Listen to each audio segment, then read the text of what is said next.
This is the Average Guy Network, and you have found Home Tech, show number 116, recorded on May 12th, 2013.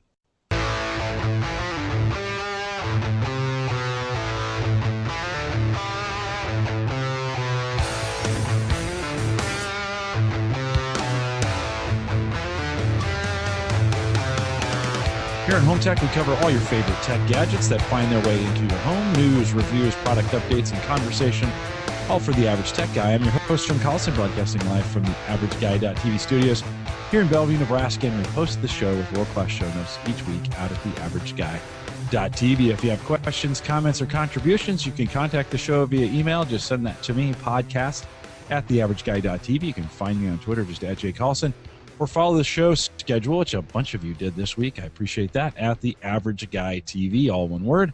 You can also join us for live chat during the show. If we were doing this on a typical Thursday night, I didn't even announce it tonight, but if this was a Thursday night, you could join us for live chat.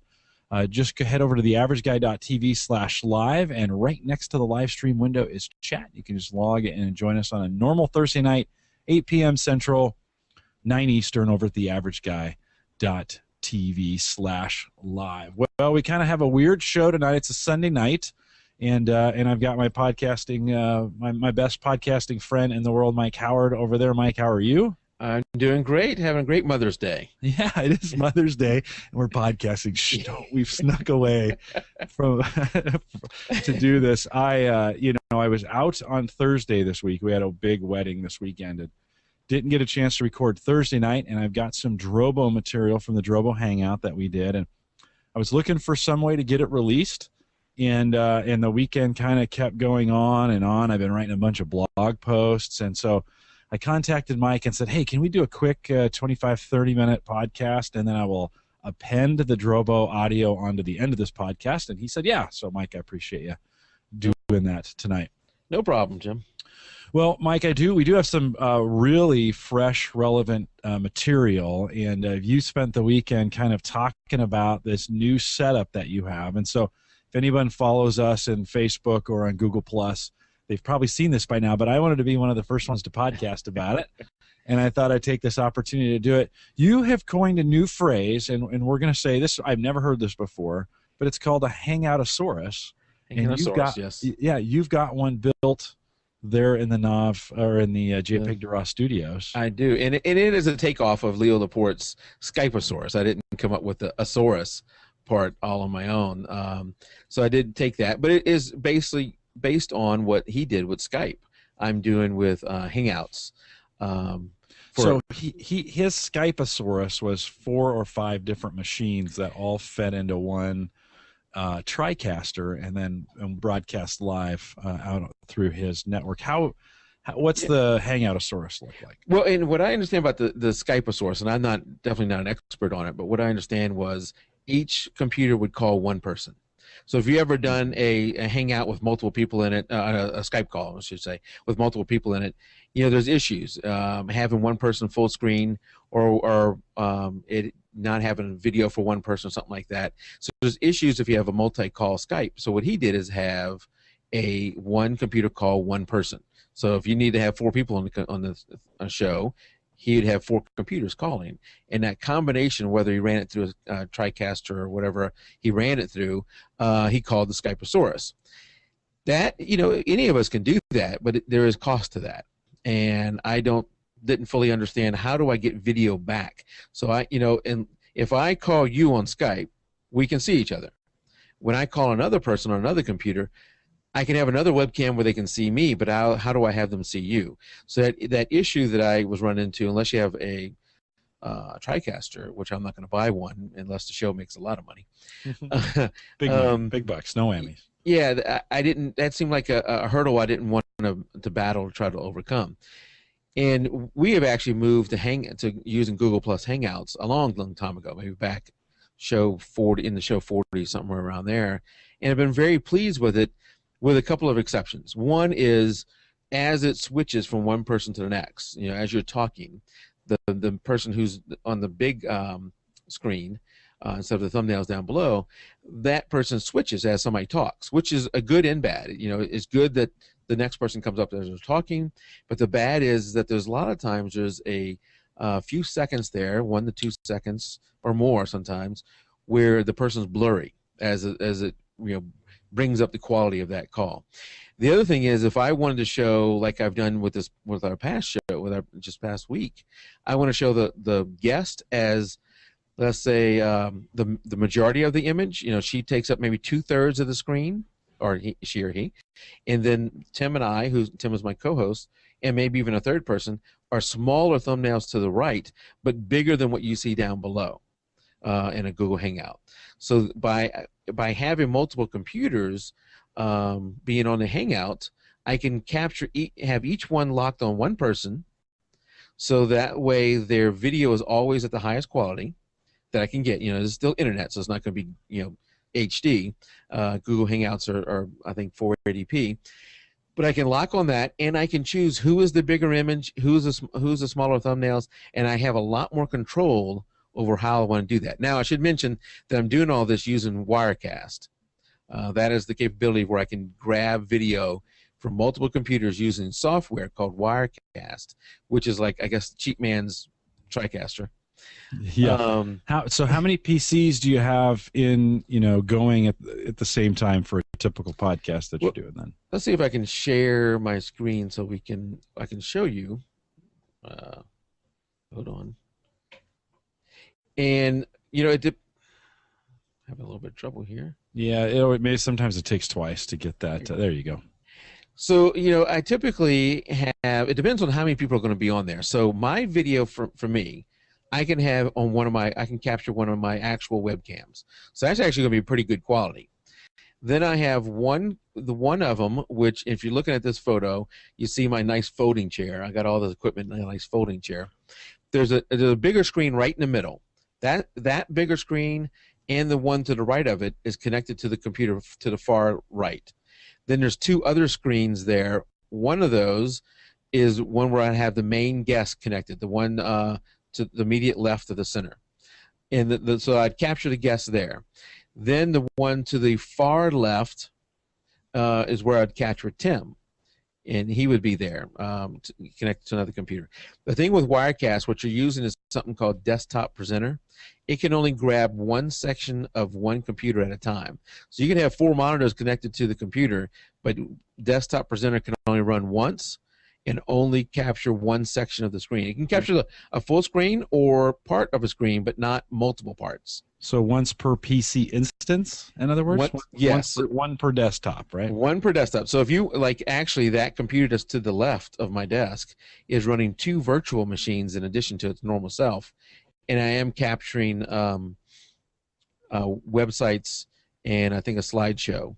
A photo slideshow inside of those. So you can't run a Desktop Presenter on a computer more than once, but it has to be inside of a VM. I tried having a Hangout be joined by a VM machine and had a lot of video issues. And I think it's just the power of pushing that video through a VM was just not working well. Did you were accessing that VM through a remote desktop connection? No, I was accessing it directly. Oh, okay. All right. So even directly, you had some problems with it. Right. Because the one thing I'm using that you can't tell from this photo, but what I am using, you see one mouse and keyboard on my desk, and then to the left of that on a little pullout, you see another mouse and keyboard. So only 2 mouse and keyboard controlling, what's that, 1, 2, 3, 4, 5 computers. I'll tell you where the 5th one is in here in just a second. But the keyboard and mouse is to my left. That one is controlling that computer way to the left, and I only have to make one adjustment to it, and that's when Tim comes in. I grab his video, make it full screen, and bam, we're ready to go there. The main thing there is using the main keyboard and mouse is using Mouse Without Borders. It's a free program that comes from Microsoft, and it really is like a hardware switcher. If you ever use a hardware switcher for a mouse and keyboard to move it between computers, I know, Jim, you've used this before. Mm-hmm. It works, fabulous. It works just like that. It actually makes it to where if you have 2 monitors connected to one computer, you know how easy it is to drag the mouse between the 2 of them. Well, with Mouse Without Borders is just like they're all connected to the same computer, but it works over the internet. It works amazing. As you move your mouse to a new computer, the keyboard's there too. So moving my mouse to this that computer that's right to my left, the immediate left, is really easy, and I can go over there and I can change anything if I wanted to. Anyway, so by doing it with a Hangout, the benefit there is let's say I have one guest and Tim and myself. We all join the Hangout. We can all see each other and hear each other. I grab the audio through my mixer that you can see to my far right there. I grab the audio from that, from the Hangout, and that is the main Hangout. So guests and everything can see us. I just have the other computers join the Hangout, and they just make Tim or somebody else be full screen so I can grab that video. The guest and Tim don't even bother with why another computer is connected. It's you have, like here right now, I have my broadcast server connected. So correct. If you're watching the recorded version of this on YouTube, all you see is a little black square. If you're watching us live, which we do have a viewer watching us live, so welcome viewer for joining us. But if you had that, you would see my picture down there. How many of those do you have running, Mike? How many extra kind of sessions do you have running then in a typical podcast? What do you mean sessions? Hangout? So yeah, how many extra Hangouts? Right, there's you, and then there's like the pseudo you, right? That are monitoring these PCs. Do you have 3 or 4 of those running, or no? Actually, if it's just Tim and I and one guest, like it was this past week, just one guest, then it's just on extras. It's just one. So you got the guest, and you're not seeing me because I got my screen share going, but I'm holding the one up. It's my guest, me, Tim. And then I have one other computer joined. That's that one to the far left. Okay, that does the slideshow and some of those kinds of things. Okay. No. So the one thing that's confusing here is because I'm using Wirecast, I'm not having all this come back through the Hangout. The Hangout is just a way for me to capture the video. Okay, that makes sense. Everybody. Yeah. That makes total sense because you're not. If I'm watching your live YouTube broadcast when you're live, right? When you're doing it live, I don't get to see any of the pictures and any of that stuff you're showing because that's going out through Wirecast. That's going out through Wirecast, and it's just being displayed on our website live. Now, Wirecast has the ability to output its feed out to a virtual camera, which then you could actually join a entirely separate Hangout, have that one be the one that actually goes live. But that's a side issue I don't want to get into for this. But you could do that. We're not doing it. We're having it. We want people to come to our website and watch it from there. We have our own personal chat room that we have going on. We want everybody in one place if possible. It also allows me that I can do lower thirds with saying this is Tim Kimberly, this is we had Lauren Lim.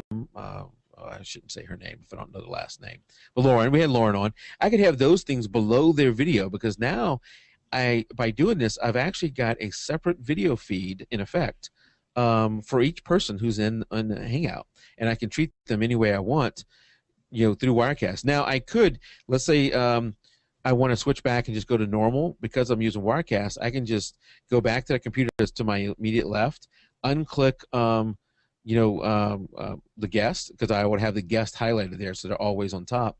Unclick that, and then it would act normally, and I'd capture it that way. If a fourth person joins, that computer to my far right, that you can just see at the far right of the image here, that one normally just shows a graphic that says JPEG to RAW. I actually, if we have a fourth person join, I can have that one join the Hangout too, and it would be another video feed basically. Okay. And this, this way everybody can see everybody because we're all in that one Hangout, and you solve that issue of that doing that. But I virtually have basically a separate video feed for each person. Yeah. And yet it all still comes together through the Hangout, through the Google Hangout, so you can still monitor each other, hear each other through the conversation. And then you're broadcasting out. You're using Justin.tv, right, for your main broadcast in most cases? Yeah, we have Wirecast is actually putting out to 2 places, Justin TV and Livestream at the same time. Okay. Livestream is our mobile feed, is how we're using it, and Justin TV is our main feed. And the audio from that Hangout and the computer that to my immediate left, that one is all that audio is coming through that mixer. I could do something a little more complicated, but where I had audio coming from each computer, but that just adds a level of complexity. And actually, I think in Hangouts, there's no way to split out each person's audio. It comes across as one feed, as far as I know. So I couldn't do that. But that way, I can have all the audio coming through that one place. It's really easy. The only thing I have to use that keyboard that you see to my far left is last week Tim dropped out of the Hangout a few times. He was having connection issues or whatever. Every time he'd come back in, I'd need to go back to that computer to my far left and re-click him to have him highlighted. Yeah. But because it would show up in the same size box, Wirecast would pick it up and you'd be fine. Yeah. What's so since we're here and since I'm probably going to pimp this pretty solidly on the podcasters, group on Google Plus, what board are you using there? What's that is board? A Mackie Pro FX8, I think is what it is. Yeah. And 8 XLRs or 4? 4 XLRs. Okay. 8-channel, 4 XLRs. Yes. You have it connected to USB. It can connect USB. I think I actually had the USB disconnected. Oh, really? Yeah, and I don't think I'm actually using the USB on it. All right. And we're going to talk about this on Thursday for the regular listeners. We're going to talk. You got the Yoga there, the Lenovo Yoga, right, sitting there to the left. So right to the left of my Mountain Dew, and I always have Mountain Dew. And I've had some people question. They think that's an iPad, and it is not an iPad. That is a Lenovo Yoga. I think I'm saying it right. Yeah. It's a Core i7 laptop. I mean, it's a speedy laptop. It's a touchscreen laptop. You can, in this case, where you're seeing it, is bent over, so the keyboard's actually on the other side of it, and the screen is what's showing there. And I'm using mouse without borders on it. So what I'm doing, Wirecast is a very CPU intensive program, very CPU intensive. And my main computer, the one you see, a big tower to the far right, it is a Core i7 3770K that's overclocked and still struggles with Wirecast. So I reboot the computer and only have Wirecast come up and only run Wirecast, not even one web page come up. So I needed a way to monitor the chat and actually make sure the show's working.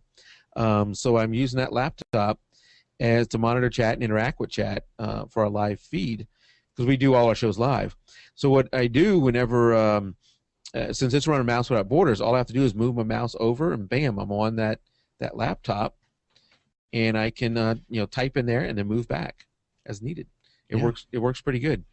Very cool. Now the picture you took, this is HDR photography, right? This is a special. Almost looks like a cartoon. Yeah. So I should we are a photo show, and I should mention this is a terrible HDR. Well, it's not really what HDR was designed for, right? No, and this is well, it could be, but this is not meant to be an HDR tutorial. It is. We can say this is what not to do with HDR. What not to do. Well, and then for those that are looking, yes, those are milk jugs, right? That your lights are covered with milk jugs. Yeah, they are, and I do have a umbrella where I could do it through the umbrella, but there really is not. On the other side of those monitors, there's so little room that the umbrella just didn't fit. I really couldn't get it to fit well. So I said, I got to come up with a better idea. And I have those, what's inside of those things are LED lights from Lowe's or Home Depot.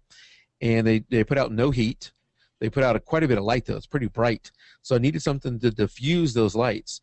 So I just took gallon milk jugs and cut a hole in the top after the milk was out of them, and and put them there. And they do a pretty good job of diffusing the light. Eventually I probably will go away from them, but they're doing a job for now. Cool. Yeah, we've made a lot of jokes about your jugs over the months that we've been talking about this, and I know Ray Ortega especially likes that, thinks that's pretty funny. I think he calls you the milkman. He has, yes. The milkman. I don't know if I want to go down in history with that name. Well, you never know. You never really know. Well, that's very cool, Mike. I appreciate you taking a few minutes. Anything else on that you want to? Yeah, I'd like to point out a few other little things that maybe don't come out right away. And if you look at the main monitor that's straight in front of the chair, Look just to the left of that. On top of that monitor that's right next to it, there's two Microsoft HD LifeCam cameras. So that one of them is connected to the computer to the left, which is what I'm actually using now. Well, you don't see me, but you see that's what I would be using. Right, right. And one of them is connected to the computer that's to my right, so I can flip back and forth. On top of that computer to my right is another webcam pointed down, so I got a desk view. And then on that computer, you can't see this, but it's to the far right. Computer almost going out of the frame, and that there's a monitor sitting on top of it. You can kind of see the edge of that. Just out of the frame is another webcam that's giving a behind-the-scenes look. So with Wirecast, I can flip between all those cameras at will. It works really good. Yeah, yeah. And if folks, if this is maybe you're new to the podcast or listening to this for the first time, whatever. Mike, you do a photography podcast, jpeg2raw.com, and you are live on Tuesday nights. Tuesday nights, yep. At 7 p.m. Central, 8 Eastern. Is that right? 8:30 Eastern. Yep. 8:30 Eastern. Okay. Yep. 7:30 Central, 8:30 Eastern, jpeg2raw.com. It's funny for me to see it from this perspective. You and I talk at least a couple times a week, and I always see you coming in from the other perspective. And this is the first time I've seen it from the bookshelves going out. Yeah, because normally you see the bookshelves behind me. Mm-hmm. Hey, so longer term, I'd like to get, instead of having a desk and a credenza that you see there, I would love to have a big L-shaped or whatever shaped desk there that just went the whole around like that and put all those computers underneath. But this works for now. I think before I do any of that desk stuff, I got to do something about a chair. Yeah, you do. That's probably you gotten the most comments on. Yes, today. I got a lot of comments about that. No comments about you do that as much as you sit there. It is, yeah, it does get tiring.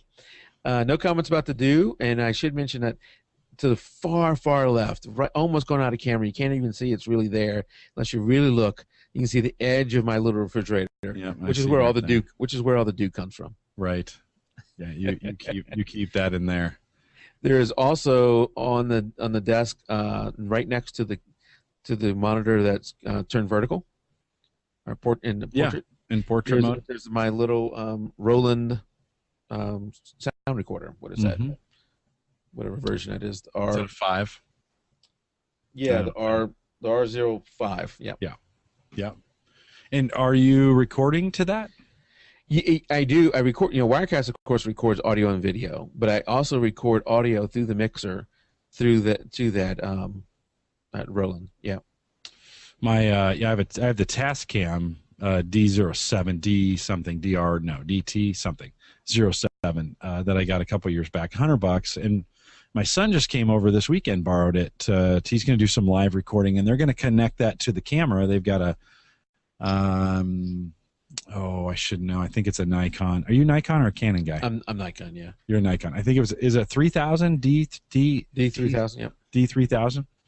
And so they're going to shoot video with the camera and then take the audio from the recorder, because it's just better than the one that that's on the camera for sure.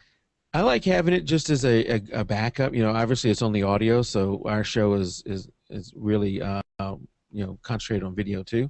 But it is a good backup. And speaking of backups, every one of these computers is on a UPS. So on their own, or are they going to one? They're all on their own UPS. Okay. And what do you use? I use CyberPower. Most of them are CyberPower. Okay. Some of my network equipment is APC, and I think it's a mix of APC and CyberPower. But basically, all my networking equipment is also backed up. So if we had a flicker, which we've had, flicker of power or a drop of power, all the computers should stay up and the networking equipment. So really, unless it is multi-minute, maybe 5 minutes or more, the podcast should keep going. Now, when we're podcasting, we're using a lot of horsepower, so it probably won't last too long. But I'm not trying to continue to podcast for an hour after the power goes off. I just don't want a quick trip of the power to kick us off. Typically, most power outages go less than a minute, and so you can it'll go down and then come right back up, a power interruption or a brownout, and then so that prevents that. I have an APC 1000 A1000 or U1000. I forget the letter, but about 600 watts, and I use about 300 of them across 3 PCs. And it works great. Now, I found out this weekend, if you're in the Home Server Show community, there's a whole long thread going on right now about, I guess if you have a new power supply, those want a true sine wave. And that's what I was telling you about, remember? Yeah, I know. I kind of read up on it, and also it all made sense to me this weekend. I'm like, oh, yeah, now that's what he was talking about. Yeah, so I have 2 of my servers that every time the power trips, they for some reason go out, even though they're connected to a UPS. And that's what I started thinking. Maybe it has something to do with new power supplies and UPSs. Yeah. So did you follow that thread at all at home? No, I haven't seen it yet. I need to go check that out. It was actually, there were some links in there that were helpful, and I guess there's these power supplies. PFC is an acronym that they use. And you need to get a power supply or a UPS that is able to work with the PFC power supplies in the PCs themselves. So it's more complicated than I wanted to get into at this point, but there's one more thing to think about if you're purchasing new computer equipment or higher end computer equipment. Maybe the guys on BYOB can cover that. Yeah, that's definitely a good discussion for a later show. For us sometime. Yeah. Well, good. Hangoutasaurus is its name. And Mike, you have certainly, in the time I have known you, you have certainly created, and from the front here, you don't have the lights on in the back. So I know, I actually was not prepared to do a podcast. No, that's all right. You're good. You can barely see some of the bookcases back there. It emphasizes you and not the stuff that you have behind you. But certainly a very interesting setup, I think, for the podcast community in general. Again, I'm going to put this out as a link in the podcasters forum there in Google Plus. And I should mention, I'm running on 1 milk jug, so I'm running at a third power. 1 mg. You're running 1 mg at this point. Third power, which means that the monitors are probably making too much light in my glasses. Yeah. No, it's okay. It's all right. The key was to see that picture that you'd taken and to talk a little bit about that. Sure. And if you want to see it in action, again, head over to jpeg2raw.com on Tuesday nights. You can catch it live 7:30 Central, 8:30 Eastern, or catch the back episodes there over at jpeg2raw.com. Mike, thanks for taking a few minutes to talk about that. Problem. I'll remind folks, we've got a Facebook group promotion going on right now, and if you could use who can't use, you could use 100 Amazon bucks, right? Absolutely. Yeah, everybody could. I need a new chair. That would be great for a new chair or a UPS or another monitor or whatever you need in your tech setup. Just something along those lines. Right now, it's super simple. All you got to do is head out to the Facebook group, facebook.com/groups/theaverageguy, and a bunch of you have done that already, so I appreciate it if you've joined it. But if you're a regular listener to the podcast, you should join us out there. Some great conversation going on. Mike, we actually did some Average Guy stuff this weekend. One of the gals, I think, came over from the JPEG to Raw Facebook group. She'd boinked her laptop. It was done at that point. And a bunch of guys were able to jump in and kind of help get it fixed. And so that's kind of what we do over at the Home Tech Average Guy Facebook group. Head over there, facebook.com/groups/theaverageguy. All you got to do is join us. And when we hit 250 people, everybody who's a member up to 250 will be put in a drawing, and you can win 100 Amazon bucks. So this, we won't do it till we hit 250. And if we never hit 250, I guess I'm not giving away the money. I guess I get to spend it maybe. Wow. Yeah. So invite your friends, come out there and join the community. It doesn't hurt. It's a great group. No spam, that kind of thing. Love to have you out there. I think we're at 150, so we've grown by 10 or 12 just in the last week without much advertising. So nice. Come out there, facebook.com/group/theaverageguy, and you would be put in a drawing for 100 bucks from Amazon. Good stuff. Okay. Also want to let you know there's new mobile options available at theaverageguy.tv. So I've spent a bunch of time over the last couple of weeks making sure that the players work on every portable device. So if you head out to theaverageguy.tv and you want to listen to the podcast right from your phone, you can do it that way at theaverageguy.tv. I don't recommend that. If you were going to listen to the audio, I'd recommend getting it through Stitcher. If you just go to Stitcher.com, sign up for their service and search for Home Tech. The podcasts are automatically available on Stitcher. You could use, if you're on Android, you could use something like Beyond Pod. That's something I use. Mike, do you use anything on Android besides Beyond Pod to listen? No, I use Beyond Pod. Okay. Yeah, it And works great. you and I are going to get together in the next couple of weeks and actually record a whole podcast about the different ways of listening to podcasts. But on iTunes, or on Apple, the Apple products, on an iPhone, there is a podcast application that is there that you can get these podcasts through. On Windows Phone, there's one called Podcasts with an S, and you can subscribe to the podcast and get them that way. But if you want to watch it right from the mobile site, you can do that as well. The player is now compliant for mobile devices. Just hit play, and amazingly enough, it'll start playing for you. You can see it right there. So check that out if you want to. You can also watch it live on YouTube from your mobile device. So completely mobile, I think. If you have trouble, let me know. Completely mobile compliant. Check that out. We're live again this Thursday. Actually, Mike joins me again. Eddie Ramirez is going to join us as well. We're going to talk the last topic on laptops. So if you didn't catch the other two, head out to 114 and 115. So you go to theaverageguy.tv/HT114 or HT115, and you can catch some really good discussions around laptops. Mike, you're going to talk about that yoga. Yeah, we're going to talk about the Surface a little Surface bit. Pro. Yep. And Eddie's going to come in and talk a little bit about about government and what they do with laptops. We've had a great discussion around Chromebooks as well. And you can join us this Thursday. That is May. What day is that? May 16th, 2013. If it's past that date, well, you missed it. But you can go back and catch that. theaverageguy.tv//HT117, and we'll get that out there. All right.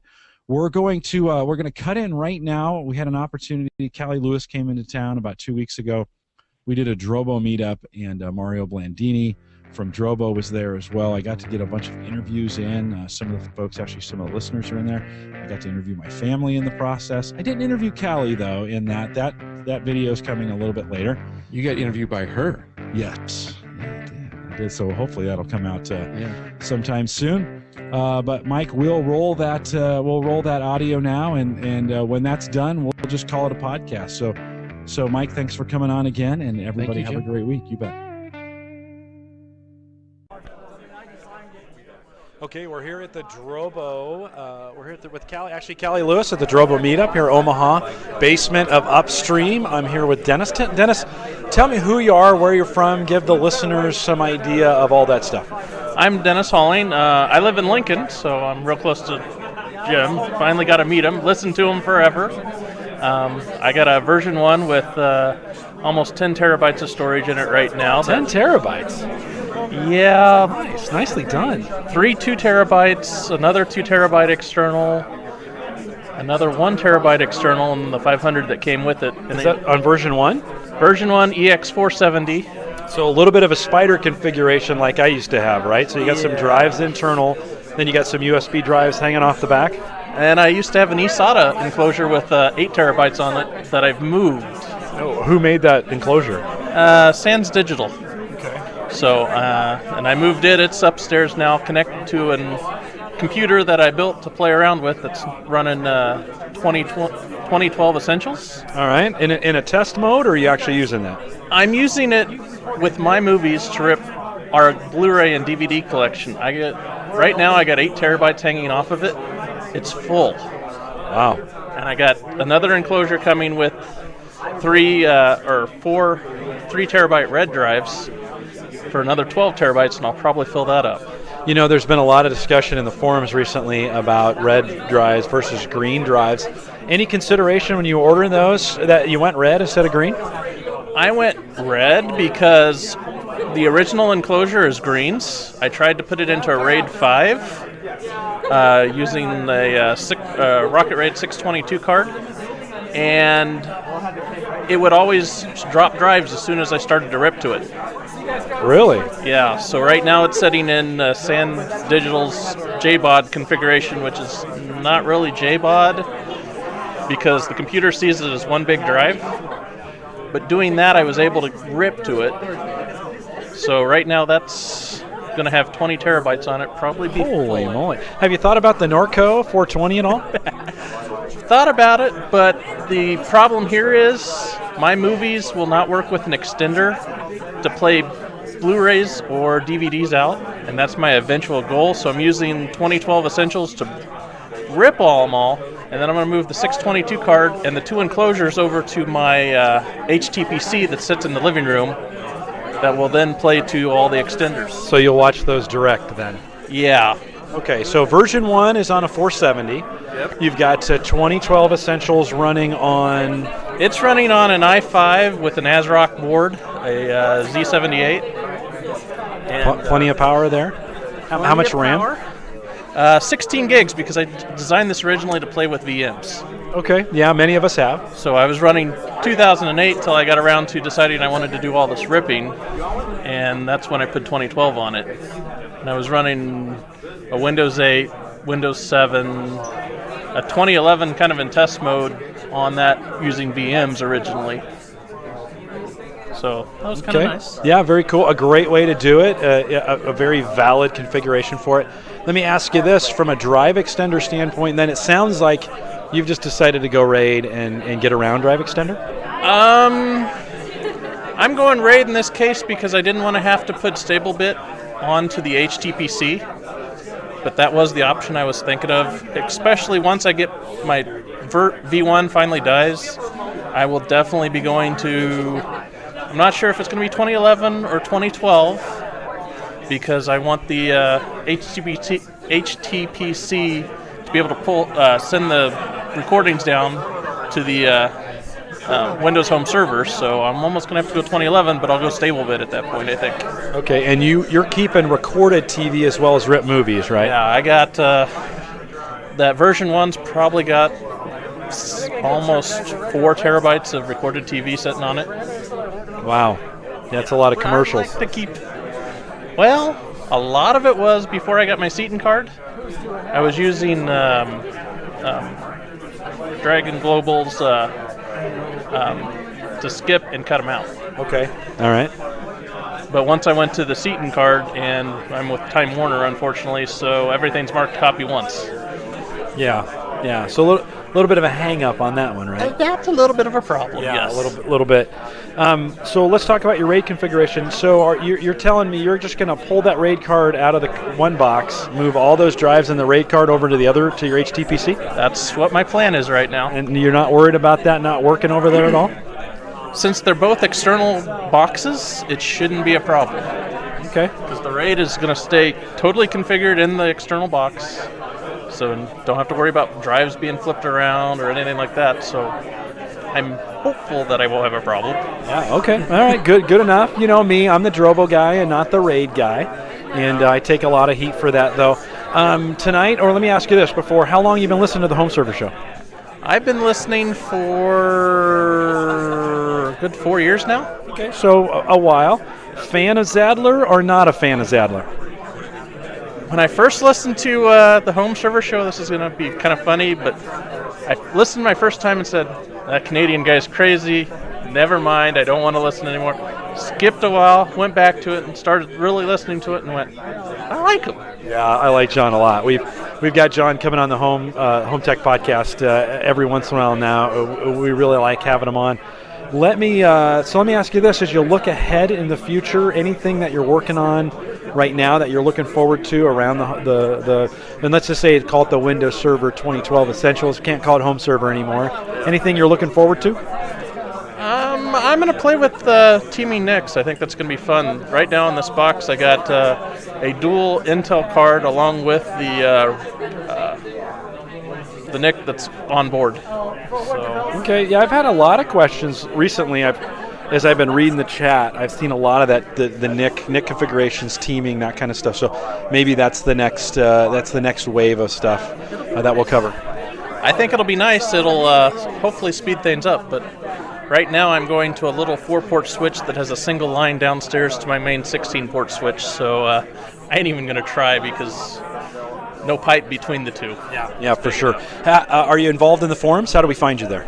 I'm on the forums as UP7500. I don't post too often. I have occasionally. I also post over on Surface Geeks because I got a Samsung Ativ smart PC, the one with the i5 in it. So. Okay, how you liking that so far?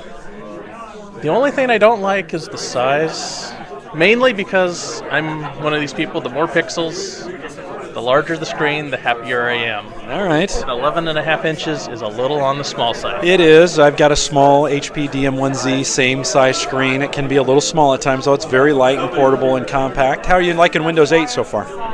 Windows 8, I don't mind at all. And actually, now that I'm using 2012 Essentials, which you got to use with a mouse and a keyboard, I don't have any problems with it at all. Okay. It's kind of nice. Any advice you give to anybody using Windows 8 or any of the Surface products going forward? Touch is definitely fun. Much nicer.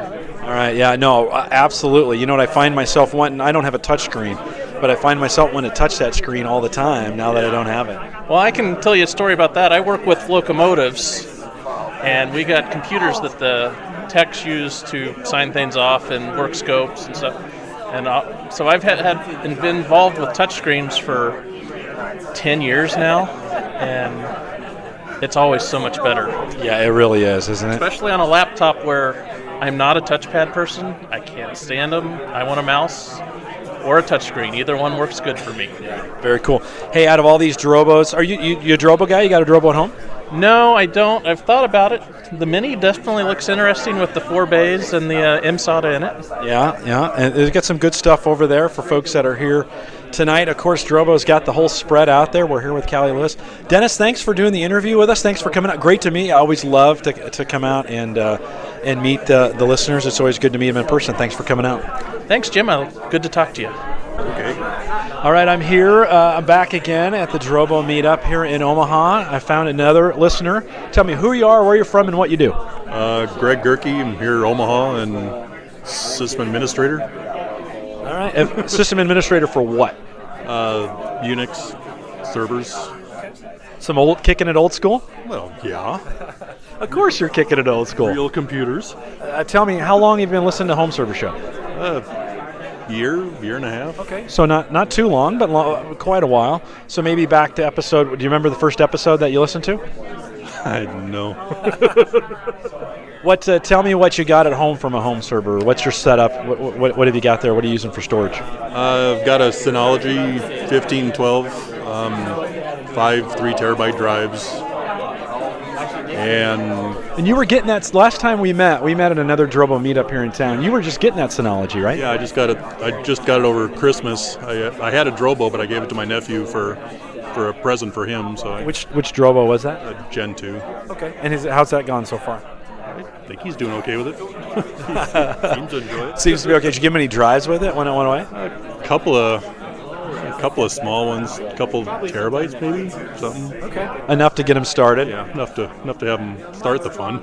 In one of the meetups we did in Indianapolis, that we gave away a Drobo, and I had been testing it before, and I forgot I'd left a drive in there, and I think it was Kyle Wilcox that won it. I think that was Kyle, and so I gave him a drive by mistake. So you gave your nephew a few drives to get started. Yeah, he needs the drives. It's just. So are you kicking it only with the Synology at this point? Is that kind of your backup solution, or do you have a Windows Home Server that's backing up your PCs as well? No, I've just the Synology is all I've got. I mean, it's working fine. I mean, haven't had any problems with it, and it's taking everything I wanted. It's fast too. Yeah, pretty fast for you. Have you installed any of the apps on the Synology? You're working with any of the extra? The streamer, the video and file and all that stuff, and I've got portable. I've got iPods and iPads and stuff at home like that I use for me and the rest of them watch videos and stuff like that off of it. So it's got the ability, you can just connect right to it. How do you do that? What allows you to do that? Is it the DLNA stuff that does, or how do you get? Actually, the Synology comes with apps itself. There's a DS video and DS print file and whatnot. Right. So some services that are available on it. Right into the Synology, yeah. And that's a Linux-based OS that's on the Synology. Yeah, so you're pretty comfortable with that? Yeah, you can SSH into it and play around with it that way too. Have you tried to hack it yet? No. I do that. I get that at work. I don't need it at home. Yeah, that's for sure. Always wonder, if you want to dig in. So you got the Synology. How are you handling your backup then? If you're not backing up to the PCs, how are you handling your backups? I've got a USB 3 cradle at home that I just shove a drive into, and I'll back that up every couple months. And for now that I've got, Crash Plan had a freebie thing came out. So I just signed up for that. I just haven't got it set up yet to go and do that. I mean, there's a lot of stuff I don't care to back up, but there's stuff like pictures If your house burned down today, would your data be safe? My pictures would be. So you are backing those up. The stuff that I care about is backed up. The other stuff that I've got it'd be a bummer to lose, but so what? Yeah. Well, pictures for sure. Those are the hardest thing in the world to get back. And the other stuff like that you can get back through one place or another, but family pictures and documents that you need are, if you lose them, they're just gone. There's nowhere to restore them from. Yeah, I know. You can't ever get that stuff back. I've really liked the feature on my phone where I can move the first copy of them up to the cloud right away. When I was in Europe here just a couple weeks ago, at one point I thought I'd lost my phone. And I panicked for a moment, and I thought, well, my pictures are in the cloud. What are you using? Are you using any cloud-based storage services at this point? I've got the Dropbox, and I've got there's a couple of the other freebie ones. It's just all the freebie storage that they give you. It's just. Did you know Norton is into cloud storage now? Did you know that? No. Yeah, it's crazy. I got an email from him today. I was on their beta test team. So, we're at theaverageguy.tv/cloud storage. I'm trying to cover them all. There's too many. I gotta be honest with you. I can't keep up. I can't keep up. I got an email from somebody, and they said, yeah, Norton's into it. So I went and signed up for the beta. And then today they sent me an email that said, thanks for being in the beta. Here's another 20 gig. So I have 25 gig from Norton. Maybe the name is what they're rolling on. I don't know who else is going to join the cloud storage. At one point in the past, I got Box was giving away 50 gig, and I've got that. It's like, jeez. Yeah, that's a lot of island storage. So let's talk about it here. You probably necessarily didn't come for the Drobo stuff, but you see anything interesting here from a Drobo perspective? The Drobos, they're cool. They're just I like the 5N. It looks, I haven't tried it at home, but here it looks pretty fast. Did you get a chance to go up there and take a peek at them? They didn't let me rip out a disc, but yeah, I've been trying to get Mario. In fact, I'm going to put Mario on the spot here in a few minutes. I've been trying to get Mario to let me take one home, and so I'll have to corner him and get one of those there at the Collison house and get reviewed by theaverageguy.tv. If you could take one home today, what would you take home? The 5N. Okay. I like having the machine available all the time, no matter what. It's not hooked to a computer, so the computer doesn't have to be on to get to it. So. Yeah, no, for sure. I'm using the FS, so I'm kind of kicking it old school at home at the FS, and I love it. It's not the fastest thing in the world, but I don't put things I need fast storage on for that thing. I've had a couple Western Digital greens. We've had big debates in the forums lately about greens versus reds. I've had some greens running in that thing for 18 months, maybe longer, without any issues. They haven't failed on me. They keep running, maybe even longer. Let me ask you that, since we've been debating it, reds versus greens, you got any opinion on those? I've got the reds. Okay, so you're a red guy? I figured they were built for NAS, so I went that. That's probably a good call. Did you say 2 terabytes each or 3? 3s. Okay, so you have 5 3s in there. 5 3, so 15 total. And certainly that's not all available. All 15's not available to you. There's some striping going on there, right? It's 10, 11 or so terabytes available, something like that. So it's plenty for now. It's got the external SATA port, so you can add more bays onto it if you need to. So you're listening to the Home Server Show, but certainly you've gone Synology. Anything you're hoping or waiting for Microsoft to do that'll bring you back to the home server world, or are you done with home servers at this point? Right now, I'm not having any problem with Synology.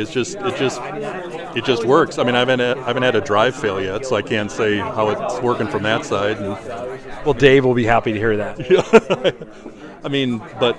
When I had my Drobo, I had a drive fail there, so I ripped it out and shoved another one in and waited for a week, and then the thing rebuilt itself and it was fine again. I never lost any data on the Drobo. So. Yeah, no. Have you tried just ripping a drive out of the Synology to see what happens? No. It works. I don't want to touch it. Yeah, it's maybe one of those things you want to do, right? Go home, just pop a drive out. I've got a video. It's some video. So start your camera, take some video. I'm sure it'll recover, right? Yeah. How could this go badly? I'm sure it'll be fine. Well, Greg, hey, thanks for taking a few minutes to chat with me. It's great to see you again. We met at the last Drobo meetup, and if say that again. I had hair then. Oh, yeah, that's right. It was a little bit. Maybe that's it was a little bit longer, wasn't it? And it's good. It's fun to kind of I just interviewed Dennis, and it's fun to meet some folks that listen to the show that live kind of in the area. So thanks for coming out. Yep, thanks. You bet. All right, so we're here at the Drobo Meetup, and I've got two of my favorite ladies that decided to come out tonight to meet Cali Lewis. Of course, Sarah, what was it like? You haven't met her. You've heard us talk about her a lot as we've, talked about meeting her at CES and stuff. You've watched a lot of Geek Beat, or we've watched some of it. I think we go way back with Cali. We watched some of the first ones. How is it kind of getting to see her here tonight? She is exactly the same as I imagined her. She is just as down to earth and approachable as she comes across on video, and it's fun, Are you seeing anything here? So as you look they've got some Drobos out there laid out. Of course, you see them in the basement all the time when you come down, because that's where the man cave is. Anything look interesting here to you at all? Well, of course, there's a new Drobo Mini, and I don't know much about it, so that looks really intriguing. It's a pretty slick-looking piece of equipment, but I know you've told me that it's more for portable type use, so I don't know if we have an application for it, but it looks pretty cool. Yeah, but if Mario just happened to, send one my way, we'd test that out, wouldn't we? Oh, of course. And in fact, I think I even have, you've probably seen them, I've got some hard drives, some 2.5-inch hard drives sitting on the bench right now waiting for that Mini, right? Those would fit in there nicely, wouldn't they? Yeah, for sure. Hey, tell me this, what's the best that you see, this is going to go to the Home Server Show and AverageGuy.tv and Home Tech. What's the best thing that you see in our setup at home as far as when we talk about home storage? You don't geek out about it like I do, but how do you consume what we save on the network? I think there's a lot of our data that's saved on the Drobo, photos, videos. A lot of our home movies are on the Drobo, and I can access those from the TV room, which is nice. I don't have to put a disc in the drive. I can pull it off the Drobo and watch it. Yeah, and so what she's talking about, we use Media Browser. We rip those using DVD Fab to the Drobo. And so whenever we bring a new movie home, one of the first things I do is rip that to the Drobo so it's available. And then you go through Media Center, right, and watch them via the Media Browser. Windows Media Center. Yeah. Any problems with that? I mean, does it skip or stutter or any of those kinds of things? No, I don't think I've ever seen it skip or stutter. In fact, it's smoother than Netflix streaming. Oh, really? And maybe a little bit better quality? Yes. And that's just on a Drobo FS, so that's a generation back. It doesn't take advantage of any of the MSATA or the data caching that comes with that. So kind of old school technology, but that works out okay? You haven't had any problems with it? No. I think the only time it's not really a problem when you're podcasting to save bandwidth, I just don't access the Drobo because you're using it in conjunction with your broadcast servers. Yeah, remember those days when we had to kind of worry about, I think we just got upgraded to some bandwidth. Sammy, you've been the recipient of that upgraded bandwidth. Has it been better? You're a YouTube watcher. Are you noticing better bandwidth at home?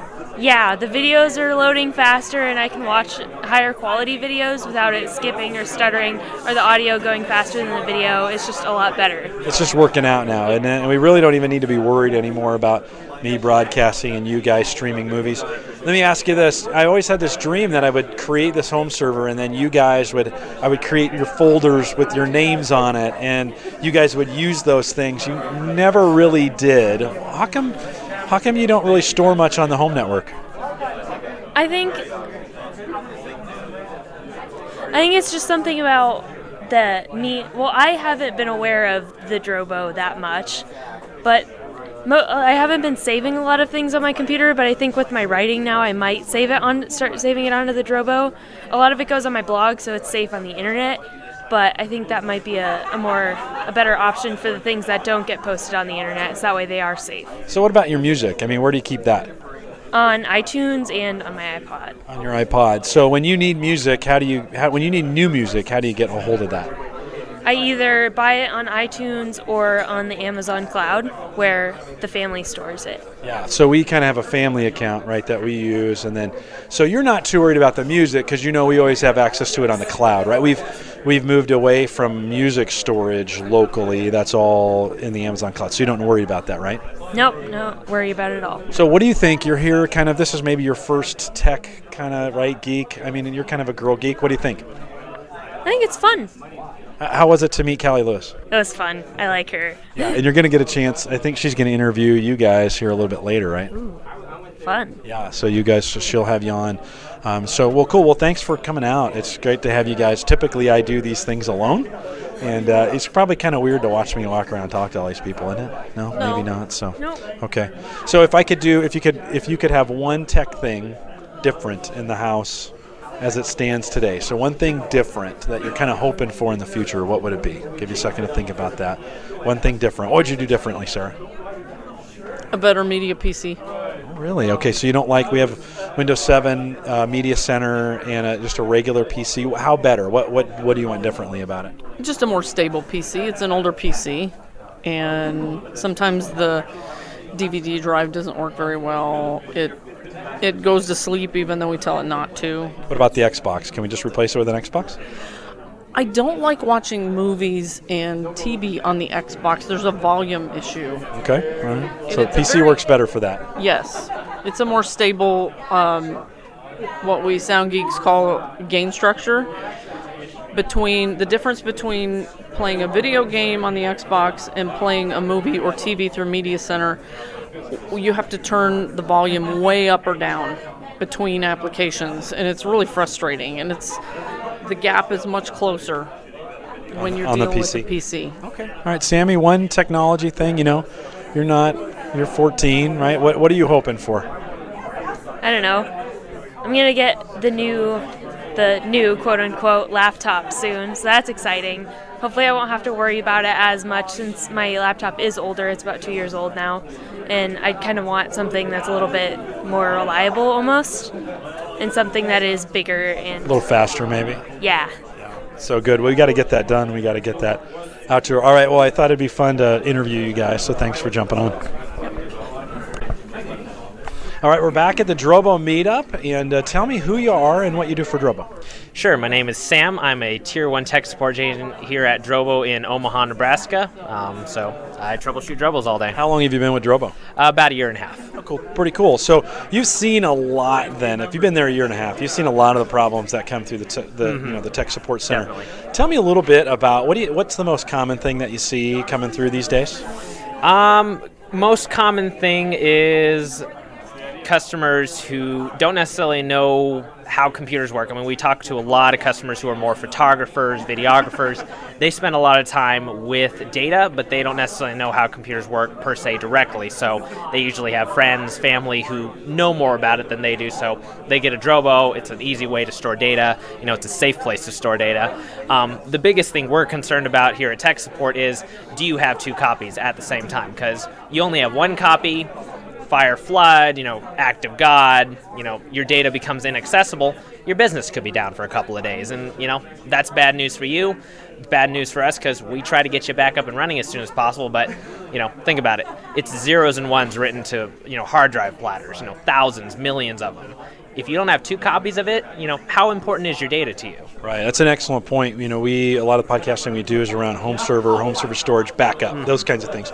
And I think a lot of people approach a Drobo like it's the first copy and the second copy and maybe even the third copy. So do you have to do some education there with customers when you say, hey, look, this is just a single copy of your information, right? Mm-hmm. We definitely try to, make sure to make our customer base aware, hey, this is a copy, here's your data. The Drobo protects you against hard drive failure. So if any one hard drive goes bad, or if you have one of our 5-bay or larger models, you turn on the dual disk redundancy ability, it protects you against two hard drive failures. But if you get corruption on your drives, or someone drops your Drobo and your hard drives break, do you have a second copy elsewhere? That's what we're concerned about. Because if you have two copies, one on Drobo and one on another Drobo or set of external hard drives or in a safe somewhere, then hey, we can troubleshoot your Drobo. You're still not, in danger of losing your data, and we can continue to help you.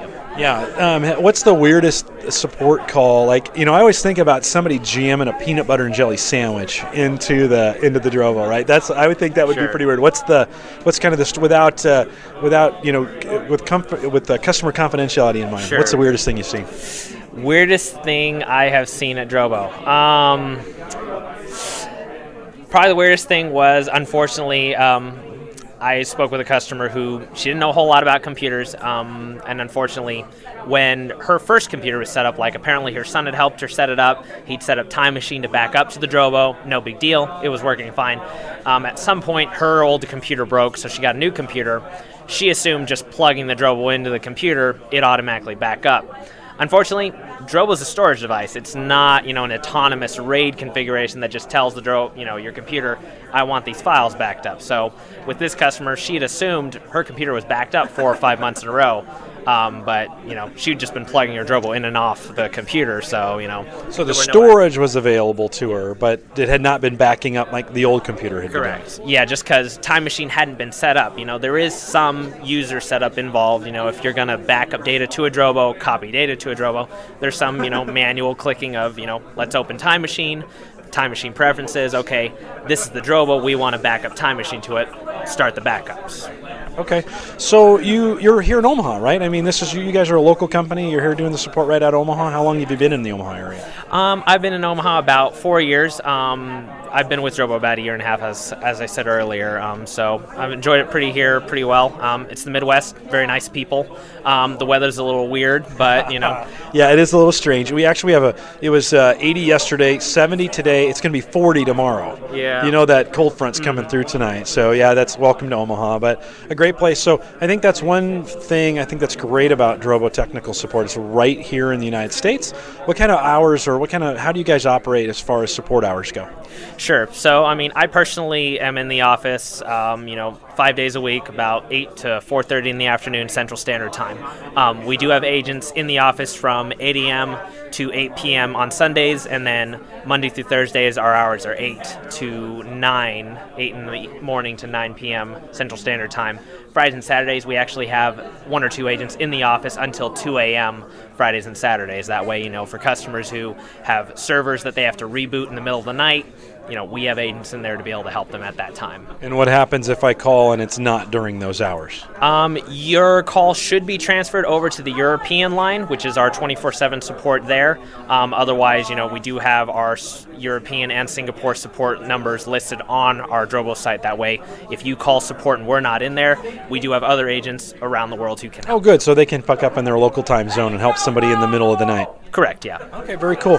What's your favorites so far? What's your current favorite Drobo product that's out? What do you like the best? As far as favorite Drobo would go, that's a hard question. I would have to probably say, in regards to storage ability and affordability, I would say the 5D is probably the best. If you're a Mac user, you've got dual Thunderbolt ports. Your read and write speeds are going to be around 200 megabytes per second. You can put up to 5 4-terabyte drives in there for an available space of about 14 terabytes. So that's a lot of storage for most home users. Most people don't have that much data. So for about $850, just empty, as straight retail, 5D is a pretty affordable choice for storing your data. Do you get to mess with the enterprise stuff? That's the 8 and 12 bay Drobos as well? We do have them in the office, and we are allowed to mess with them. I'm a little more hesitant to mess with the enterprise ones just because they're a little bigger, and we do store some files from the office on those. But I do actually have a 4-bay on my desk that I consistently yank hard drives out of it, just to test the strength of the internal RAID.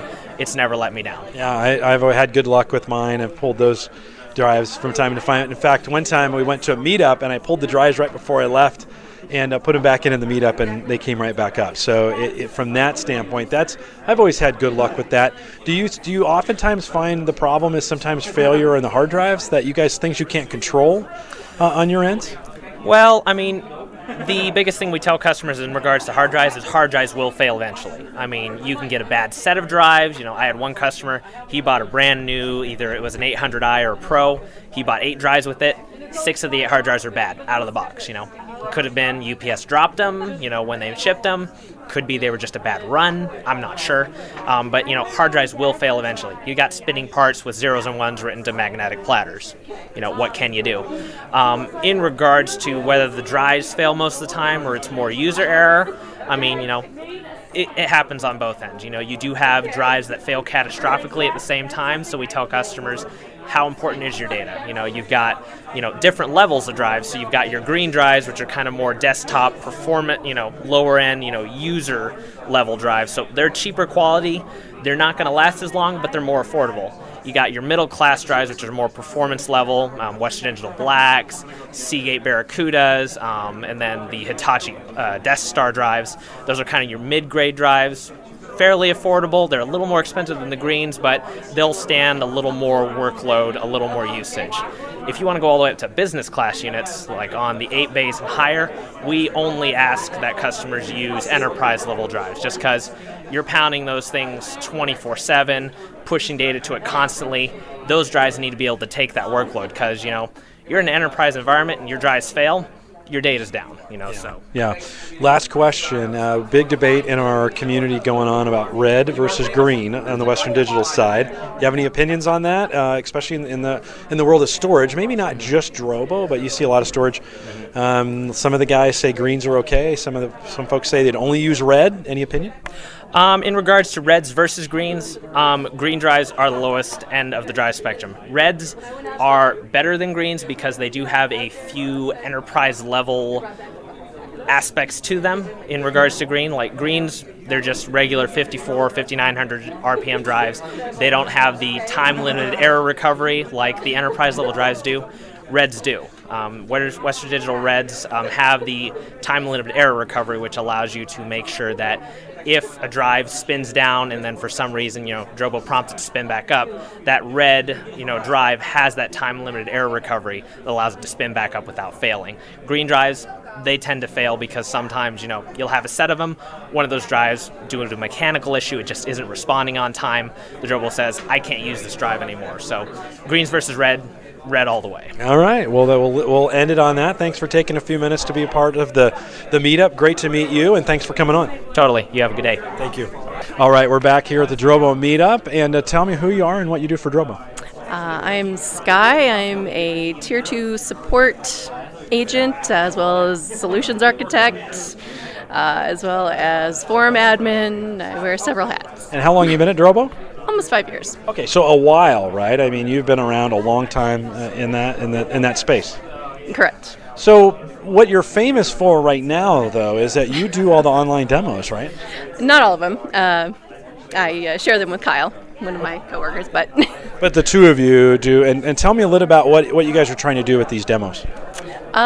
just sort of get the word out there and show people how Drobos work and how they're different from other RAID devices. So if I was interested in hearing one of these demos, right, because you guys kind of walk through the whole product beginning to end, so to speak. How long does the demo take? Generally about half an hour, depending on questions. Okay, so about a half an hour, you cover a whole bunch of stuff about the Drobo. Where would I go to get involved and to be able to sign up for one of these demos? Well, if you're interested in the smaller Drobos, the mini 5D, 5N, you would go to www.drobo.com/Thunderbolt. If you're interested in the business end of the units, that would be www.drobo.com/live. Oh, very good. And why do you separate those? Just so we can get more in depth in the various units. And do you do both consumer and enterprise? You guys switch off, or do you guys focus on one or the other? We have 3 daily demos for the business line and 1 for the prosumer line. Okay, and I heard there's some money on the line for this. Is that true? Our current offering, not bribe.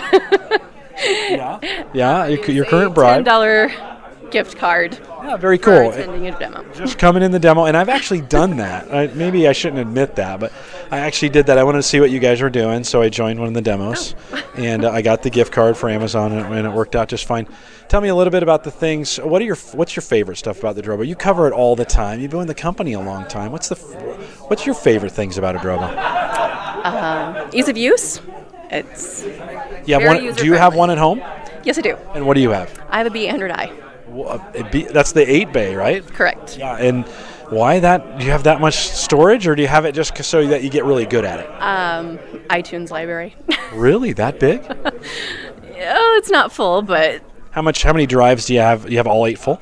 not all 8 full. About half. So about half of them full. So what's your total storage, available storage, on the Drobo? Well, the iTunes library is about 30 gig, so I think we have 4 1 terabytes in there, so, about 3 terabytes. Okay, so not super huge or gigantic. No. Certainly you could load that up with, what's the max drive that you can put in those? How big from a size perspective? 4 terabyte currently. Always updates whenever manufacturers Yeah, and you guys update, so as they release new drives, you guys update the firmware on the Drobos to be able to support those larger drives, right? Correct. And how long has it supported the 4 terabyte drives?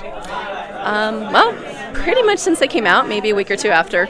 Okay, so you guys are pretty quick to be able to turn those. Did the storage manufacturers give you advanced kind of warning on that stuff so you know it's coming? Not to my knowledge. Really? So you just have to figure it out? So, correct. Okay. So it can't be too hard. fast. You're cranking out those updates pretty quick once they come out, and so you can support up to 4 terabytes on that. Okay, so let me ask you, there's been a huge debate in our forums, red drives versus green drives, okay? So you're rolling your eyes, which means you've been through this before. Tell me your preference. What do you know? Red drives versus green drives. If I was going to use it in a NAS device or a Drobo, what would you recommend? Red drives, they have the time-limited error recovery, so they don't time out and get failed prior to their actual end of life. Okay. And in the do you guys know? Do you see when users call in with errors and it's a drive that's failed? Do you see any difference between the green drives and the red drives in a failure rate? You might not know that, but I'm just going to ask the question. I'm not sure, numbers-wise, but Western Digital does say that the red drives have the time-limited error recovery firmware on them so that NAS devices won't fail them like they do green drives. Okay. And I have a FS, and I've been running green drives in it from day one. I've lost a couple in there, but so far, it seems like once you get them past the first year, they seem to work really well. But, again, it's the debate that's going on in our community. If you were to give any advice to a new Drobo customer, somebody picking up a Drobo, and maybe it's a thing that you get the most calls on or you hear about or those things, what kind of advice would you give to somebody who's just picking up a Drobo maybe for the first time? Drobos are great at protecting your data against drive failure, but they are not a substitute for a good backup. Yeah, that's a good point. We were talking with Sam about that as well. He also works in there. Really important to remember that the data is still in one place, and if somebody jammed a peanut butter jelly sandwich into the Drobo or ruined it, or the Drobo board failed, right? Your toddler came and turned off the power. yeah, or something went wrong, the house burned down, those kinds of things. You do need to back that up. Do you back up? So your own data at home, right? You got data on a Drobo. What do you back it up to? iCloud and Mosey for my personal stuff. All right, Mosey and iCloud, very good. Our community is big on Crash Plan, so those guys back it up. But it's getting to the cloud. So you have it in 2 places in the cloud and 1 place at home. Is that right? Correct. Yeah. Very cool. So actually switching from Mosey over to Copy now. Oh, really? Oh, tell me. Can you tell me about the Copy relationship? I know that's new with Drobo. What should I know about the relationship between Copy and Drobo? We're going to ask Mario too, but go ahead. Partnered with Barracuda Networks. They have their cloud service, copy.com. There's an official Drobo app for the 5N that you install on the Drobo, and it will bidirectionally replicate with your copy.com cloud account. That's nice. I need to find a Mario to trade in my FS for a 5N. Can I do that? Is there a trade-in? I'm just kidding. There really isn't. There isn't a trade-in program, is there? No, but current Drobo owners can get $100 off. Oh, there you go. So if you're a current Drobo owner, you don't have to turn in your Drobo, though, right? No, not at so all. $100 off 5N with the MSATA capabilities, and right, you can put that SSD drive in there as well and get a little faster read and writes, right? Correct. Okay, very cool. Well, Sky, thanks for taking a second to interview with me here. If folks want to hear Sky live and in real time, drobo.com/live, drobo.com/Thunderbolt, right? Thunderbolt, and they can get in there, and you get $10. Why would you not want to do it, Sky? Thanks a bunch. You're welcome. So I'm here with Mario. We're at the Drobo Meetup. Mario, it's always great to see you. Anytime you're in town, good things are happening. What's going on here tonight? Well, we wanted to get the folks who work for Drobo in Omaha. A lot of people don't know we do our tech support here. We wanted to get them actually mingling with some of the users because you might imagine we're a global company. They're talking to people every day. They just never see them face to face. So we want to get a chance for them to chat with some real people. So on both sides, everybody knows everybody's real. Yeah, it's been great. I've gotten a chance to interview a couple of your tech support. I got Sky on there as well, and she does the live demos. And a couple of you guys, Sam, came in and talked about support problems. It is here in the U.S., and I was really surprised it's right here in Omaha. I didn't. Yeah. I've lived here a long time. I had no idea. You guys have been here since the beginning, right? Yes. When Drobo first expanded out of San Jose, we had our first 3 tech support people in San Jose. But when we started growing as a company, we looked for a place that folks who did support could have that job for a long time. As you might know, you grew up in California. That's a job where you have a roommate in an apartment. Out here, you can have a job where you can be, a homeowner or have your own place. And so we've had a lot of folks. Lee, for example, has been with us for 7 years since the beginning, and we've grown the team quite big to where we're doing both pre and post sales stuff here. And 275,000 customers later, we've got lots and lots of folks calling into the call center here in Omaha. Yeah, how many are here in Omaha? What's the number? And I know you've got first and second level. Anything else? We've got a couple of tier 3s as well. So we're at 17 people right now. It's not the biggest we've ever been because actually our newest products are requiring less support. They're actually a little bit more reliable and fewer people are calling in on them. So just one of those things. It flexes a little bit up and down.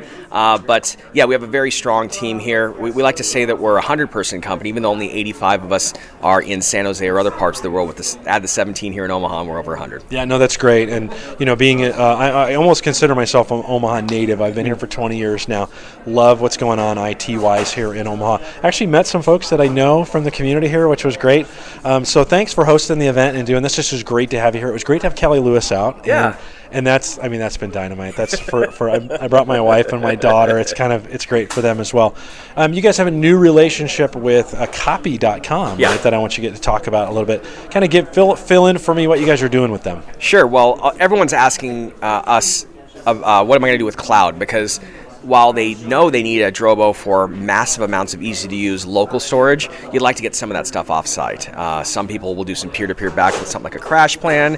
There are lots of different cloud services out there if you want to protect a small amount of your stuff. What we like about Copy, it's the first of several applications coming for the Drobo 5N.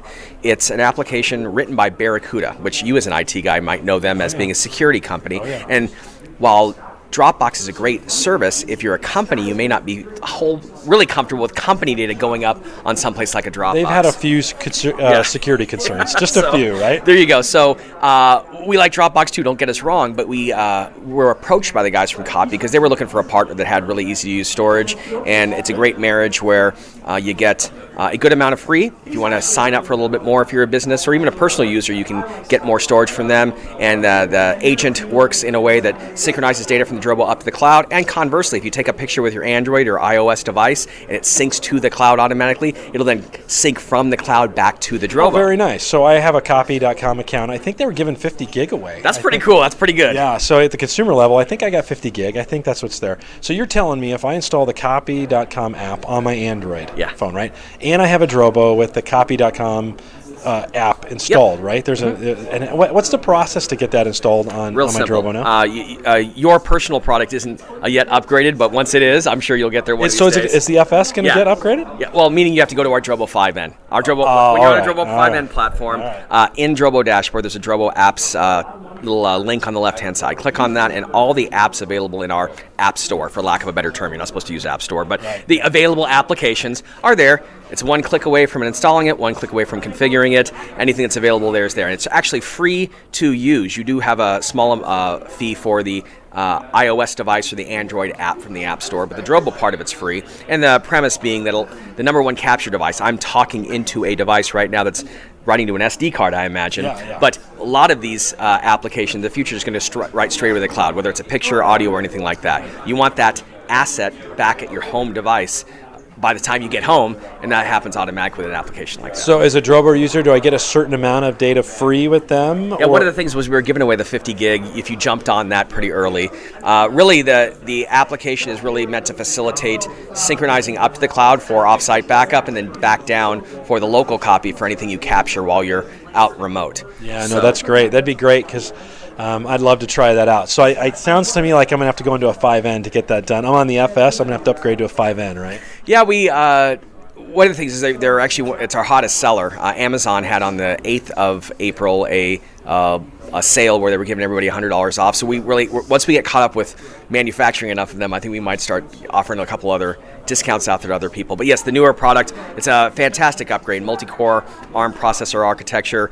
It's fast. Gigabit Ethernet speeds that actually go Gigabit Ethernet, which in the past, if you're using it for backup or other things, maybe you don't notice the speed. I think a lot of folks, especially here at the meetup, were eager to start using it not just as a backup, but really as a production primary working storage device that they can do some stuff off of because they are faster. Yeah, for sure.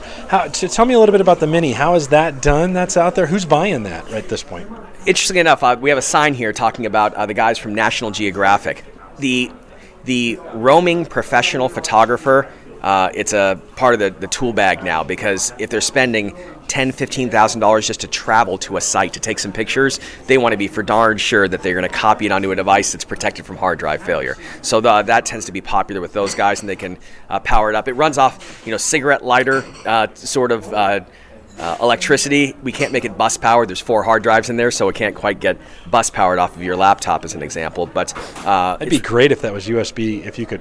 Yeah, we've looked into it, and if we only had 2 hard drives, we can make it happen. With 4 hard drives, makes it a little bit harder. But the top users, you're an audio guy, DJs love the darn thing because they can carry around a bunch of music that is protected from a hard drive failure. Audio mixing engineers who want to bring every sound effect they've ever created with them. They had it on a 3 terabyte external drive. I've had guys tell me I flew all the way across the country and my drive went bad. And what was I going to do? I was going if it's to a single drive, you're screwed, right? So that's where I think those people are gravitating toward that. And if you don't need a lot of capacity, the 2.5-inch drive has some capacity limitations. Not that it's small, it's just we tend to think of what do you got in your home server? I've got 8 terabytes, right? You can't put 8 terabytes into a Drobo Mini because of the 2.5-inch drives. But folks that want a desktop experience with Thunderbolt connectivity and Thunderbolt chaining to a Mac can get that same thing if they don't quite need the same amount of capacity, because the Drobo Mini uses those 2.5-inch drives. In theory, can I put SSDs in that Mini? Sure, and yeah. so I get total, that way there's nothing spinning in there? If you want to, it's all SSD all the time. What we found from our testing, though, is that you want to get a blend of both. If you buy all SSDs, capacity and price are a little bit of a challenge. If you're independently wealthy, throw some SSDs in there. That's great.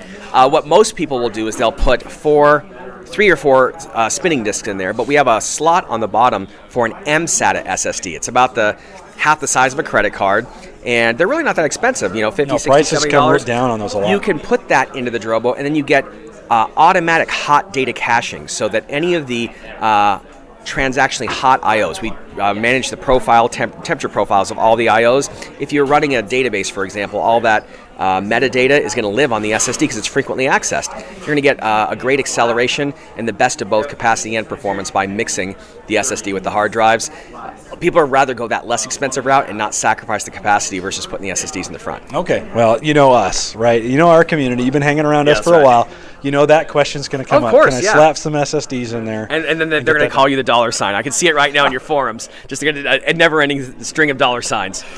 They will appreciate that you said that. You said that. Yeah, certainly you know by far that I represent Drobo in our community. And whenever we bring up the D word, right, that happens. Yes. But you know what? The community's been really good about that. And we got some Drobos. I know some folks that are out there, some listeners to the show that have picked up Drobos recently. On the Minis, I just want you to know I've actually got 4 hard drives sitting on my bench right now that would fit in a Mini that are just waiting. All right. Just waiting. I'm just saying. I have a cool-looking mini carrying case here too. We're going to make sure we take those with us tonight. They don't wind up in the Collison family. You might want to safeguard that because I'm just saying. I've been waiting for a while to test that. And, all right. Well, hey, no, maybe we just have to send one down because let me look for one at the office. I think that it would be an interesting one because when we're talking about building a home server and having a very small footprint, a Mini behind a smaller type of device for someone who wanted to build it themselves could be an all-in-one that could be interesting. Yeah, it'd just be interesting. I always wanted to try it out just to check out some speeds. And speed always hasn't been important for me. I have the FS right now, and I actually interviewed Sarah and asked her, she watches media, movies off of our Drobo FS. We use Media Center. We use Media Browser to view. We just rip those DVD fab. We rip them right legally to the Drobo. It's your illegal backup that's copy. After I buy it, right? Yep. I rip it on there. And I asked her, I said, have you ever had any problems with it? And the FS is by far the slowest product, I believe. Our original Drobo 4-bay with USB only was a little bit slower, but yes, it's a 4-letter word that starts with an S, and yes. But you know what? It works for us, right? She sees no difference in it. And so, from my standpoint, we just continue to use that FS. Of course, I'm messing around with it all the time, and I use it for demos and stuff like that. So, but even on the slowest Drobo, still for me, has been fantastic to work with. Okay, so you talked a little bit about copy.com. Anything else exciting? I ask you this every time I see you. So what that you can talk about? I never want to pry out any information I shouldn't, but anything coming up you want to talk about that's going on at Drobo? Well, I can't name some specific names, but cloud storage and the operation of not only putting stuff from the Drobo into the cloud, but taking stuff that already exists in the cloud and bringing it back to the local Drobo. There's some people who have apps that only exist in the cloud, but what if they lost connection to the internet? Are you like Salesforce.com stuff? A little bit smaller than that, but along the idea. The whole idea is that I have something that lives there. What if my internet connection goes down? You still want to be able to access it. Well, wouldn't it be cool if everything you had there was also here locally? And facilitating that, making it automatic, is something that we're working on. You could do it today, honestly, with a direct attached Drobo and a computer that's turned on with software. Yeah. But I think more and more people are going away from that. You're a home server guy. You realize you don't want to keep a computer or a laptop on. Your home server always stayed on, and now the NAS device is becoming that device that always stays on in the house. So those are some of the app development things that we're working on, and it'll be a big name. It'll be a big name, meaning a company that clearly everybody knows about. Yeah, well, Copy.com and Barracuda, that's not a small name. I mean, those guys are big stuff in the security it's good world. for business, because there are a lot of people right now that have a Barracuda spam firewall, for example. Wouldn't it be cool if they auto-archived everything up to the cloud, then all the way down to the Drobo from their Barracuda spam firewall, creating 3 copies of it, all secured, all with IT control over those assets. So we're doing a lot of stuff in the IT space, less interesting for your audience, but we're putting that same IT-grade technology into products that people can have at their house for doing very similar things. All right, very cool. Let me put you on the spot for 1 second. When am I going to be able to back up bare metal to a Drobo? My PC, right? I'm a home server guy. That's a big deal for us. You guys thinking about that at all? Yeah, we don't have a lot of applications right now where you can do that. And are we thinking about it? It's less of a request, to be honest, outside of home server people than you might think. Because most people consider their device a throwaway device. It's just their pictures and their documents and their media, that sort of thing. How dare you say that? No, I'm saying there's differing opinions out there. Yeah, for sure. And what we find is the person that uses a Drobo tends to be the person that wants to set it and forget it. They're not thinking about bare metal restore. They just really aren't. And me as a former IT guy, I very much value it. I was a Symantec bare metal restore guy way back in the day when it didn't work. Yeah. You had to try to get it to work. So it's one of these things that Drobo is a storage device. You're almost always going to have to pair it up with a software application to really get the overall solution. And generally, best of breed, one thing we do very well is build a great hardware device with great technology built in. We're not going to be the company that designs every aspect of the solution. So you're going to find how-to guides on our website that talk about mixing 2 or 3 things together to make for that best-of-breed solution. Yeah, I think, we partner with Mike Howard over at JPEG to RAW, and he has built a really big podcast around photography. A lot of those guys, of course, have a lot of video, a lot of pictures, a lot of data. Drobo's great for them from that standpoint, but at the same time, they rely on their PCs or their Macs for Lightroom, for Adobe Photoshop. And they're heavily customized, right?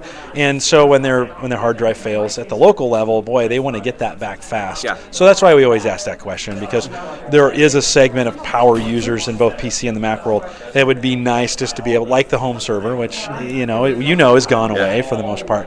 Of course, our functionality has moved to Windows Server 2012 Essentials. Are you guys looking in the Microsoft space at all from connectivity to those servers at all, or is it? Oh yeah, we are. We don't have any formal management packs yet, but it's on the roadmap to put some more manageability around there so that you can use the Drobo more seamlessly in that environment, because what people want is the Microsoft Management Console experience and the hardware to be a little bit more transparent. So we totally understand that, and that's whether you want to use it for Essentials, whether you want to use it for full-blown server, that certainly applies. So that's something we are thinking about. Back to your last comment on the photographer thing, though, one thing people are doing is their internal drive's just too small, so they're really keeping the Lightroom application on their local SSD, which is small. Their library and their catalog lives on an external Thunderbolt device, because there's really a lot of efficiency to have it all in one place. So you have to search around to 15 different drives just to find where your project is. So we just came back from NAB in Las Vegas. We were also at Photoshop World in Orlando, and we see that more and more people doing that. Now that Thunderbolt exists, you're no longer tied to the maximum speed of FireWire, for example, which really wasn't fast enough. We showed our demo here, 400 megabytes a second. That's pretty smoking fast, and you can have the same almost experience with a local SSD, but have a massive, virtually unlimited amount of storage out there on the large Drobo. Okay, so here's my wish list. If you could do one thing for me, Mario, this is what I want you to do. I want you to build me a Drobo box that has the ability to take a motherboard put it in there so that I can put Windows Server 2012 Essentials and use the Drobo as the drive. Yeah. And I know, we've talked about it before. You actually drew it up on my whiteboard at the office. That's exactly what you want. And we've been in discussions with a lot of different people around those sort of ideas. And just what we found right now is the easiest way to consume Drobo technology is in the form factor that we currently have right now. But it doesn't mean that in the future, as more and more people do truly get away from having fatter clients and they move to a thinner client, because there's people who might say the tablet may be the new end user computing platform, and we're going to go back to the mainframe days where your end device has very little on it and everything lives there in the middle. So you're going to need some beefier horsepower there. Those are some cool architectural ideas we're certainly playing with and talking to other people about, at least with today's processor and memory architectures. We are where we are, but we love the ideas because Drobo's going to be around for a while. We're here just 7 years in Omaha alone. I envision us coming back 7 years from now, having another meetup and talking about technology we haven't even thought of yet. Well, we've had 2 meetups now in this year. Let's continue the streak here in Omaha. Yeah. We're starting to gather kind of some local groupies, which is very cool. Mara, you've been a big fan of HomeServerShow.com. We appreciate that. Yeah, of course. You've been a big help to me at TheAverageGuy.tv with Home Tech. Appreciate you guys' support of what we do, and thanks for hosting this event this evening. It was great to have Cali out, and